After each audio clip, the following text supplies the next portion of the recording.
పెళ్లి కూతుర్లకు వేసే పూల జడ అనేది ఎంత నీట్గా రావాలి అనుకుంటే ఒక చిన్న టిప్ అండి.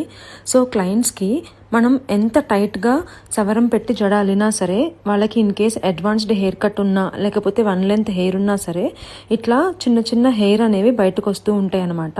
మనం ఎంత స్ప్రేస్ చేసినా లేకపోతే ఏదైనా ప్రొడక్ట్స్ యూజ్ చేసినా సరే ఇలానే వస్తుంది బయటికి. సో దీన్ని మనం ప్రాపర్గా సెట్ చేయాలి అనుకుంటే ఇట్లా జడ నెట్ అనేది దొరుకుతుంది అనమాట, వీడియోలో చూపిస్తున్నట్టు. సో ఈ నెట్ అనేది వేసుకుంటే ఏంటంటే అట్లా అన్ఈవెన్ హెయిర్ ఉన్నా సరే బయటికి రాకుండా ఉంటుంది. అంతేకాకుండా పెళ్లి కూతుర్లకి వర్క్ బ్లౌజ్ ఉంటుంది కదండి, అది తగిలి కూడా డిస్టర్బెన్స్ లేకుండా వాళ్ళు హెయిర్ స్టైల్ రిమూవ్ చేసేంత వరకు కూడా చాలా నీట్గా ఉంటుంది. సో ఫొటోస్లో కూడా ఫస్ట్ స్టార్టింగ్లో ఎంత నీట్గా ఉందో ఎండింగ్లో కూడా వాళ్ళ అప్పగింతలై వెళ్ళేసరికి కూడా అంతే నీట్గా ఉంటుందన్నమాట. లాంగ్ బ్యాక్ ఈ రీల్ అనేది నేను ఆల్రెడీ పోస్ట్ చేశానండి. సో ఇప్పుడు మళ్ళీ అడుగుతున్నారని నేను ఇట్లా మీకోసం వీడియో చేసి పెడుతున్నాను. సో ఈ వీడియో మీకు